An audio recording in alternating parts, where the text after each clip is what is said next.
మా మీడియా అంతా ఎంత ఇంట్రెస్ట్గా షూట్ చేస్తున్నాయి చూడండి.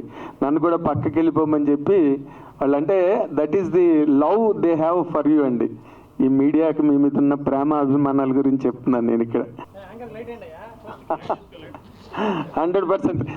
ఇప్పుడు మనందరం అభిమానించే ఈ కల్ట్ హీరో ఇండియన్ సినిమాలోని కనుక మనం 1, 2, 3, 4, 5 ఎవరినైనా ఒక 4-5 కల్ట్ హీరోల పేర్లు బయటికి తీసుకురావాలంటే అందులో ఉపేంద్ర గారు 100% ఉంటారు ఇండియన్ సినిమా హిస్టరీలో. ఇప్పుడు ఈ సినిమాని ఎందుకు ఇలా రిలీజ్ చేయడానికి ముందుకు వచ్చారు, వాళ్ళు ఫీల్ అయిన ఎక్సైట్మెంట్ ఏంటన్నది సైదుల్ గారిని, లింగం గారిని మాట్లాడమని కోరుతున్నాం.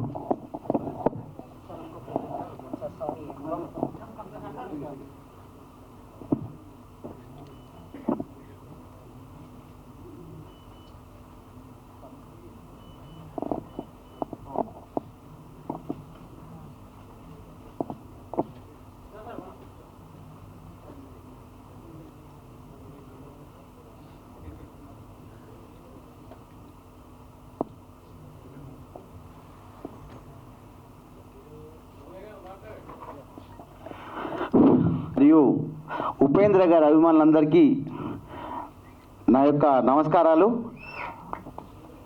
ముఖ్యంగా ఇప్పుడు నేను ఒక్కటే చెప్పాలి, ఈ సినిమా నాకు ఎప్పటి నుంచో నాకు అభిమానమైన సినిమా ఇది. ఈ సినిమాను ఇంతకుముందు నేను మా ప్రభాస్ గారి ఛత్రపతి, యోగి అవన్నీ రిలీజ్ చేసిన నేను. ఈరోజు ఈ సినిమా నా మైండ్లో ఎక్కడి నుంచి ఉందంటే, ఈ సినిమా కోసం నేను ఎక్కడెక్కడో వెతికి దీని రీల్ ఎక్కడుంది, ఇది ఎక్కడుంది, ఏం చేయాలో వెతుక్కుంటూ ఉంటే ఈ సినిమా రీల్ నాకు బెంగళూరులో దొరికింది. ఈ సినిమా చేస్తానే కానీ నిజంగా ఉపేంద్ర గారంత దేవుడు, గాడ్ ఈజ్ గ్రేట్ గాడ్ ఒక్క మాట ఇంటికి వెళ్ళి అడగగానే నేను వస్తున్నా, మిమ్మల్ని కలుస్తున్నా అన్నాడు. నిజంగా సార్ మీకు ధన్యవాదాలు. ఈ సినిమా నేను చేయడానికి మీరు నాకు ఇంత ఇస్తారని అసలు ఇంకా నేను ఈ డ్రీమ్ అనుకుంటున్నా, కల్లాగా అనుకుంటున్నా. నాకు ఈ మీ యొక్క ప్రోద్బలం అనేది నా జీవితంలో నేను మర్చిపోను సార్. నేను మీ అభిమాని, నిజంగా మీ అభిమానిని. ఈ సినిమాకి ఇంకా అభిమాని సార్. నేను అప్పటి నుంచి మీ సినిమాలను వరుసగా చూస్తుండేవాడిని. కానీ అప్పటి జనరేషన్లో ఉన్న సినిమాని ఇప్పుడున్న జనరేషన్, అది కూడా ఎందుకంటే నా చిన్న కొడుకు చందు సార్, వాడు అన్నాడు, డాడీ నువ్వు ఏ సినిమా రిలీజ్ చేయి. వాడు ఇప్పుడు జస్ట్ 22 ఇయర్స్ సార్. ఎందుకు రావాలనుకుంటే మా ఆఫీస్లో మొత్తము ఏ సినిమా అడుగుతున్నా డాడీ అంటే, అప్పుడే సార్ నేను ఆ సినిమా ఖచ్చితంగా ఇంకా చేయాలి నేను అని చెప్పి దాన్ని వెతకడం ప్రారంభించింది సార్. అంటే 26 సంవత్సరాల క్రితం ఓడియన్ 70mm 175 రోజులు ఆడింది సార్ ఈ సినిమా హైదరాబాద్ తెలుగులో. అదే సినిమా నేను రిలీజ్ చేయడానికి ఈరోజు కనీసం ఇక్కడ ఉన్న పిల్లలంతా 25-26 పిల్లలకి వీళ్ళకి తెలియదు బిగ్ స్క్రీన్లో చూసిన ఈ సినిమాను. ఒక్కసారి బిగ్ స్క్రీన్లో సుదర్శన్ దేవి 70mm ఆల్ థియేటర్స్లలో, మెయిన్ థియేటర్స్లో రిలీజ్ అవుతుంది. ఒక్కసారి చూడండి. దీన్ని మేము చాలా కష్టపడి 4Kలో తీసుకొచ్చినాము, అంతా చేసి చాలా నీట్గా చేసినాము. మీరందరూ ఉపేందర్ గారు అభిమానులంతా, ఇక్కడున్న కన్నడిగులు కానీ, తెలుగు ఆంధ్ర తెలంగాణలో ఈ నెల 21 రిలీజ్ అవుతుంది. మీరందరూ ప్రతి ఒక్క యువత ఈ సినిమా ఖచ్చితంగా చూడాలి. ఎందుకు చూడాలో మీరు చూసినాక మీకు తెలుసు. ఇది నిజంగా గాడ్ ఇచ్చిన గిఫ్ట్ నాకు ఇప్పుడు నిజంగా గాడ్ నాకు ఉపేంద్ర గారు ఒక్క మాట అడిగిన, గతం నేను వస్తున్నా అన్నారు. నాకు ఇవాళ ఇక్కడ ఇంత ప్రోత్సాహం ఇచ్చినందుకు వారికి మరీ తల ఉంచి ధన్యవాదాలు తెలుపుతున్నాను. థ్యాంక్ యూ ఉపేందర్ గారు.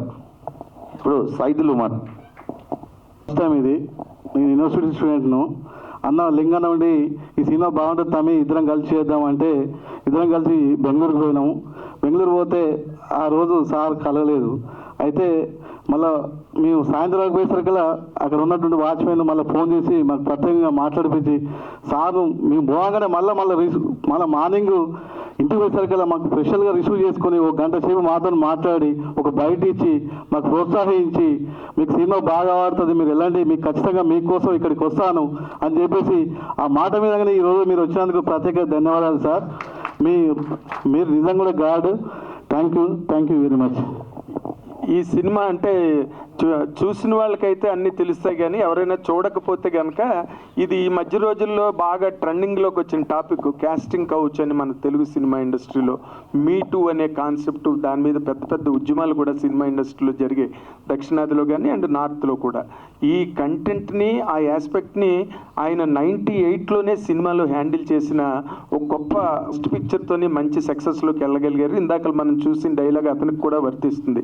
ఈ వాడి స్పీడ్ చూస్తుంటే వీడు ఇంకో సుభాష్ చంద్రబోస్, అది ఆయన ఉపేంద్ర గారే ఆ క్యారెక్టర్, ఆ డైలాగ్ ఆయన గురించి రాసిందే. అంచేత ఆ సినిమా తర్వాత ఆయన ఎప్పుడు వెనక్కి తిరిగి చూడలేదు, అండ్ ఫార్వర్డ్ మార్చే కానీ ఆయనకి ఎప్పుడు స్టాపేజ్ అన్నది తెలియలేదు. అలాంటి ఇప్పుడు ఉపేంద్ర గారిని ఆ సినిమా నిర్మాణం, ఆ సినిమా చేసినప్పుడు ముచ్చట్లు ఏమైనా గుర్తున్నావు? 6 years మళ్ళీ ఇది రిలీజ్ అవుతా ఉంది అంటే నాకు ఆ టైంలో ఎంతో ఒక ఎగ్జైట్మెంట్ ఉందో అదే ఉంది ఇప్పుడు కూడా. అది ఈ జనరేషన్లో ఎలా రిసీవ్ చేస్తారు ఈ ఫిలింని అని ఆ టైంలో మీకందరికీ తెలియదు అనుకుంటారు. వీళ్ళకి తెలుసు. ఏం sir senior journalist, first time ఎవరెవరు చూసారు ఇక్కడ ఈ ఫిలింని? అప్పుడు రిలీజ్ అయ్యే టైంలో, ఫస్ట్ రిలీజ్లో థియేటర్లో. Okay okay okay okay okay మీరు ఆ ఎంజాయ్మెంట్ అని చూసింటారు, ఆ ఎగ్జైట్మెంట్ అని. షాకా? ఎందుకు?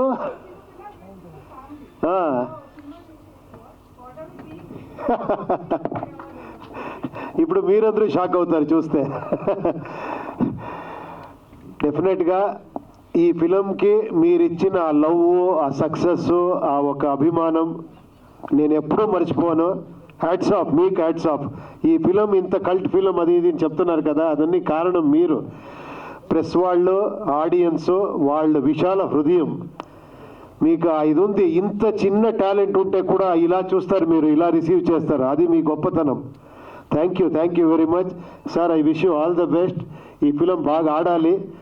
ఇంకా మీరు చాలా ఫిలంని ఇలాగే రిలీజ్ చేయాలి. చాలా ఫిలమ్స్ ఉంది, తెలుగులో, తమిళ్లో, అన్ని మంచి మంచి ఫిలం ఉంది, రిలీజ్ చేయండి.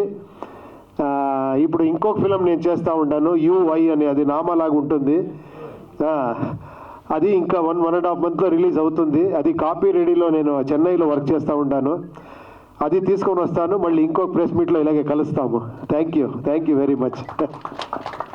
Thank you very much sir. ఈ సందర్భంగా మిమ్మల్ని మీడియా అందరూ చూడడానికి, మీడియా అందరూ మీతో ఇంటరాక్ట్ అవ్వడానికి అవకాశం కుదిరింది. అండ్ ఈ తర్వాత మీ సినిమాలన్నీ కూడా రెట్రో ఎఫెక్ట్తో మళ్ళీ రిలీజ్లకు రావాలి. అండ్ ఉపేంద్ర గారి అభిమానులకి it's a great occasion. Thank you sir. Second anniversary wishes లేదు, అది తర్వాత ఇక్కడ హరీష్ బ్రో